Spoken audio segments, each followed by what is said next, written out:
as laranjas podres, l'orange, como fala podre em francês? L'orange... Eu esqueci. Confesso que eu esqueci. Podre, as l'orange podre, eles mandou as l'orange podre fora e aí melhorou. Brincadeiras à parte, foi um espetáculo o jogo de ontem, em que pese as falhas da dupla. Minha nossa, não é possível que o Real Madrid não possa ter um zagueiro melhor que esse Asensio, ele é horroroso. Asensio e Rudiger, em 8 minutos, 9 minutos, o jogo tinha acabado, mas temos questões, né? Além disso que a gente falou, acho mesmo que esse é um Paris Saint-Germain que a gente vai lembrar, como era talvez o time do Zidane, segundo Zidane do Real Madrid, o segundo Ancelotti no Real Madrid, o Guardiola no Paris Saint-Germain, o Klopp daquele 19 do Liverpool. Tem alguns times que a gente vai ficar na nossa memória, o trio de ataque do Liverpool, esse Paris Saint-Germain com meio de campo. Não queria dizer que o negócio de volância é de família. Que homem esse Fábio Ruiz, Piperno. E aí, mas tem uma outra questão que eu queria falar com você, que diz respeito ao nosso quintal. O que acontece com o Vinícius Júnior? Não sei. Tudo bem, o time é horrível, sem meio de campo, a culpa não é dele, mas ele não é atualmente o melhor jogador do mundo? Então, né? Ele é nem criticado. O gol, Piperno, nem a finalização dele vai no gol. Ele não caiu, ele desabou nos últimos tempos, né? A gente não está lá, é difícil a gente imaginar todas as razões, mas primeiro, antes de chegar nele, muita gente aqui no Brasil que acompanha pouco e que quer, enfim, palpitar em rigorosamente tudo, apontava o dedo, não, porque o Ancelotti deu sorte antes, porque olha como o time dele está ruim, não sei o quê. Bom, eles tinham perdido quase todos os zagueiros em boa parte do campeonato, uma maré de azar, todo mundo machucou e tal. Então, óbvio que esse é o ponto mais vulnerável desse Real Madrid, como a gente pôde ver ontem, né? Como também já havia sido constatado nas inúmeras derrotas lá para o Barcelona. Perdi o Barcelona toda hora, porque é um time... Perdeu de 5 do Barcelona. Exatamente. Lembra que o jogo foi 5-2, mas que chegou a estar 4-0, 5-1. 2-2, 5-2, não é? E assim, o Barcelona perdendo um monte de gols e resolveu muito cedo. Se forçasse, poderia ter feito muito mais. Então, vai ter que se reforçar nesse setor. Eu andou até já contratando alguns nomes, mas precisa de muito mais. O Vinícius... Tem o Konaté agora. Vai olhar o time dos outros. Agora eles querem contratar o Alexander Arnold, agora eles querem um Konaté. Vai contratar outro, ué. Então, contrata o Michael. Vamos lá. Michael. Félix Torres fala espanhol. Não, Félix Torres, ele habla muito bem já.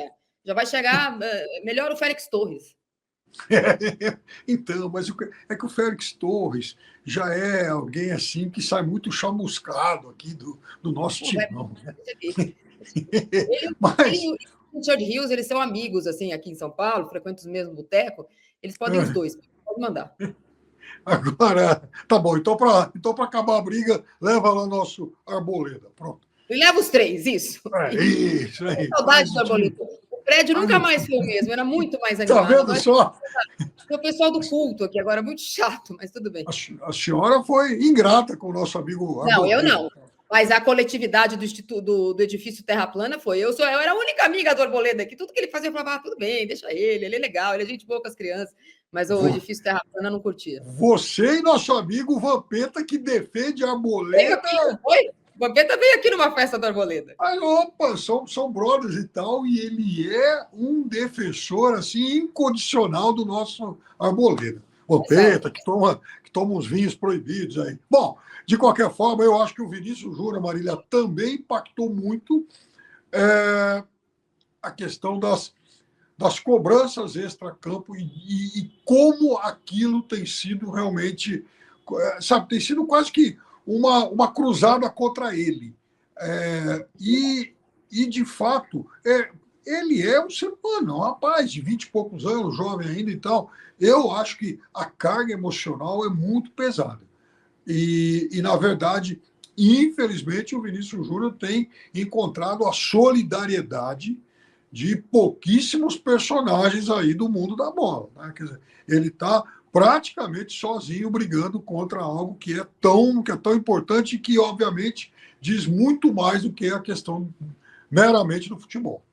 Eu estou falando do futebol porque a postura dele em campo ontem me pareceu várias vezes uma postura que ele tem na seleção brasileira, de muita irritação, de muita braveza, sabe, de estar, parece, com raiva, impaciência e tal. Ontem, especificamente, a gente não ouviu dizer, pode ser que tenha acontecido, a gente nunca sabe, a gente não está na pele da pessoa, que ele tenha sido vítima de racismo. Mas isso claramente, a quantidade de vezes em que ele foi vítima escancarada, explícita de um racismo nojento e nada aconteceu. Um cara, 50 anos depois, foi condenado e vai pagar uma multa. Isso não é resolver o problema do racismo e da perseguição que eles têm. Mas, de qualquer forma, eu vou falar de um outro ente aqui que parece não estar enxergando. Porque o Ancelotti, de fato, era um cara que abraçava o Vinícius e apoiava o Vinícius. Mas poucas vezes eu vi com veemência o Ancelotti defender o problema do Vinícius. E o Vinícius continuou sendo escalado. Não vejo o Real Madrid nessa cruzada também, até porque, historicamente, o Real Madrid não vai estar nessa cruzada. A cruzada do Real Madrid era outra, da Rainha Isabel. A Rainha Isabel e dos Reis Católicos. Não vai estar nessa cruzada. Então, Pipeno, está faltando alguém do staff do Vinícius ou do Real Madrid identificar por que é que um jogador como o Vinícius Júnior caiu tanto. Porque, sim, o Real Madrid fez uma temporada ruim, não foi só o Vinícius Júnior, é fato, né? Mas foi vice-campeão espanhol. Para ser vice-campeão espanhol, você ganhou alguma coisa, senão também não é. Para o Real Madrid é uma catástrofe. Mas não foi também, não foi rebaixado o Real Madrid. O time jogou, né? Chegou na final da Copa do Rei. Contra ninguém, mas chegou na final da Copa do Rei e tal. O que vai ser feito, então? Porque agora o Ancelotti está do lado de cá do oceano, né? Se não for preso, está do lado de cá do oceano. Ele está vendo isso acontecer. Se de perto ele não fez nada, imagina de longe. Não, eu acho que o Vinícius Júnior, sem o Ancelotti por perto, embora eu acho que até o Ancelotti, ele foi muito mais generoso com o personagem Vinícius do que, obviamente, com a causa. Ele não saiu para abraçar a causa, ele acolheu o jogador dele. Exatamente, esse é o diagnóstico. Então, agora, o Vinícius Júnior, além de não ter um suporte, um apoio à sua causa, também não conta mais com esse ombro, com esse amparo pessoal. Agora, é mais do que nunca, o Vinícius por ele mesmo. E eu acho que o volume de pressão é grande demais para ser carregado por um único personagem. Então, é preciso. Ele não está dando conta, né? Está todo mundo vendo que ele não está dando. O Rodrigo Caetano não está vendo? O Saldi não está vendo? Cadê essas pessoas, Piperno? É o momento, sim, de alguém, sabe, acolher o cara, abraçar o cara. Ele está precisando de um pouco disso também, né? Qual é o porto seguro dele? Em quem que o Vinícius Júnior pode se apoiar em um momento crítico? Até porque ele chegou agora. Um ano no Melved. Vem passar um ano aqui no Maracanã que ele melhora.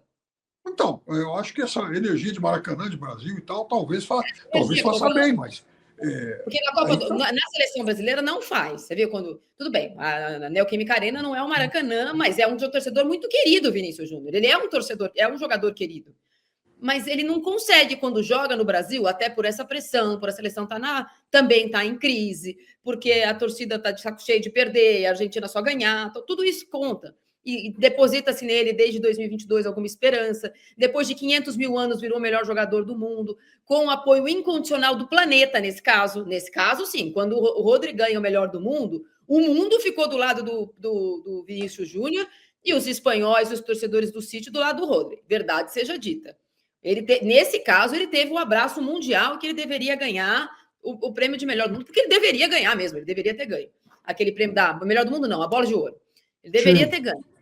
Mas não tá surtindo efeito, Piperno. E me parece que ele é abandonado em todo. Ele põe ele em campo, joga, você é o melhor do mundo agora. Então agora a gente apoiou, da FIFA você ganhou o prêmio e joga. E ontem, em que pese eu vi várias críticas, ele só se joga, tá neymarizado, ele e o Mbappé não marcam ninguém. Eu vou mostrar o time do Pipo aqui, parecer. Se o Xabi Alonso merece 0, e o Pipo, que fez quase igual ele ontem, o lateral de ponta. Vamos jogar, porque, né? Vamos jogar. Aliás, inclusive o meu lateral é o Hakimi, um cara agudo, tal, ofensivo, que está o tempo todo à frente. Né? E aí, Pipo, eu acho ele assim. Eu acho ele a figura da desolação, sabe? Não é que eu tenho pena, não tenho pena do Vinícius Júnior. Eu lamento profundamente, não tenho a menor ideia do que ele sente. Mas ele entra em campo meio chateado. O único momento que eu vi ele dando sorriso ontem é quando ele sai, antes do jogo começar, que ele está aquecendo, para cumprimentar um rapper americano, esqueci o nome dele, o marido da Beyoncé. Como ele chama? Jay-Z. Ele sai lá para abraçar o Jay-Z. O Jay-Z está na entrada ali do vestiário, tal, cumprimentando os jogadores, e vem o Jay-Z. Ele é uma figura triste, de verdade, parece uma figura triste. Ele não é triste, não estou dizendo que ele está triste, mas ele parece em campo um cara que está carregando o peso do mundo. Não precisa, tem 500 craques no time dele. Deu o Mbappé no time dele, que é campeão do mundo já.